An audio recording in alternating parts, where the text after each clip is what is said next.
ನೀವು ಕೇಳಿದ ಕಥೆಗಳು ನಿಮ್ಮ ಹೃದಯವನ್ನು ಮುಟ್ಟುತ್ತವೆ. ಕನ್ನಡ ಕಥೆಗಾರನಿಗೆ ಸಬ್ಸ್ಕ್ರೈಬ್ ಮಾಡಿದಾಗ ನೀವು ಅದ್ಭುತವಾದ ಅನುಭವಕ್ಕೆ ಪ್ರವೇಶಿಸುತ್ತೀರಿ.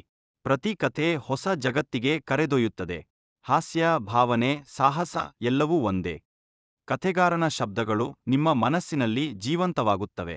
ನೀವು ಕೇಳಿದಾಗ ಕಾಲ ಮತ್ತು ಸ್ಥಳ ಮರೆತು ಹೋಗುತ್ತೀರಿ. ಹೊಸ ಕಥೆಗಳು, ಹೊಸ ಪಾಠಗಳು ಮತ್ತು ಹೊಸ ಅನುಭವಗಳು ನಿಮ್ಮನ್ನು ಕಾಯುತ್ತವೆ.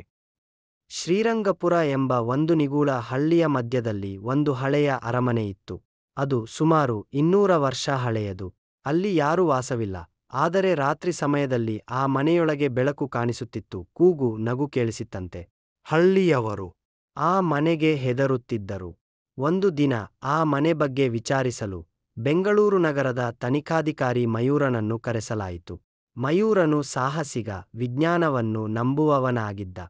ಅವನು ಹಳ್ಳಿಗೆ ಬಂದು ಆ ಮನೆಗೆ ಹತ್ತಿರ ಹೋದ. ಅಲ್ಲಿಯ ಗಿಡಮೂಲಿಕೆಗಳು, ಮನೆಗೂಡಿ ಹಾರುವ ಬೇಟಾಳ ಹಕ್ಕಿಗಳು, ಗಾಳಿಯಲ್ಲಿ ಬೀಸುವ ಜರ್ಜರಿತ ಬಾಗಿಲು. ಅವನಿಗೆ ಆ ರಾತ್ರಿ ದೋತ್ಸುಸ್ ನಕ್ಸೆಚ್ ಕೇಳಿಸಿತು. ಎದ್ದೇಳು, ನಾನು ಇಲ್ಲಿ ಸಿಕ್ಕಿಕೊಂಡಿದ್ದೇನೆ. ಮಯೂರನು ಟಾರ್ಚ್ ಹಿಡಿದು ಒಳಗೆ ಹೋದ.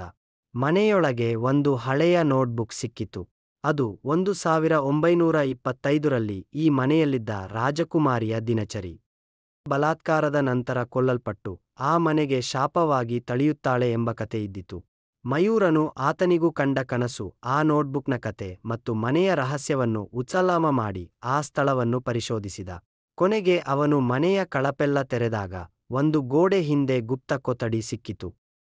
ಆ ರಾಜಕುಮಾರಿಯ ಬದುಕಿನ ನಿರ್ಧಾರವನ್ನು ಬರೆದ ಪತ್ರ ಸಿಕ್ಕಿತು. ಆ ಆತ್ಮನು ಶಾಂತಿಗೆ ಬಯಸುತ್ತಿದ್ದಳು. ಮಯೂರನು ಆ ಪತ್ರವನ್ನು ಓದಿದಂತೆ ಒಮ್ಮೆಲಿ ಒಂದು ಶೀತ ಗಾಳಿ ಹೊಮ್ಮಿತು ಮತ್ತು ಮನೆಯಲ್ಲಿದ್ದ ಚೌಥಸವೋಪ ಒಗಳಿಯಾತ ಎಲ್ಲವೂ ನಿಲ್ಲಿದವು. ಮಂದಿರದ ಪೂಜಾರಿಗಳು ಬಂದು ಆತ್ಮಕ್ಕೆ ಶಾಂತಿ ಕೊಟ್ಟಾಗ ಮನೆ ಮತ್ತೊಮ್ಮೆ ಮೌನದಿಂದ ತುಂಬಿತು. ಆ ದಿನದ ನಂತರ ಶ್ರೀರಂಗಪುರದ ಹಳ್ಳಿ ಮರುಜೀವನ ಪಡೆದಂತಾಯಿತು. ವಿಭಿನ್ನ ಶೈಲಿಯ ದೇವದ ಕತೆ ಹೇಳೋಣವೇ? ಹಾಗಾದ್ರೆ ನನ್ನ ಚಾನೆಲ್ನ ಸಬ್ಸ್ಕ್ರೈಬ್ ಮಾಡ್ಕೊಳ್ಳಿ ಸ್ನೇಹಿತರೆ. ವಿಡಿಯೋ ನೋಡಿದಾಕೆ ಧನ್ಯವಾದಗಳು. ಲೈಕ್ ಮಾಡಿ ಮತ್ತು ಸಪೋರ್ಟ್ ಮಾಡಿ. ನಿಮ್ಮ ಕನ್ನಡ ಚಾನೆಲ್ನ ಬೆಳೆಸಿ. Support me.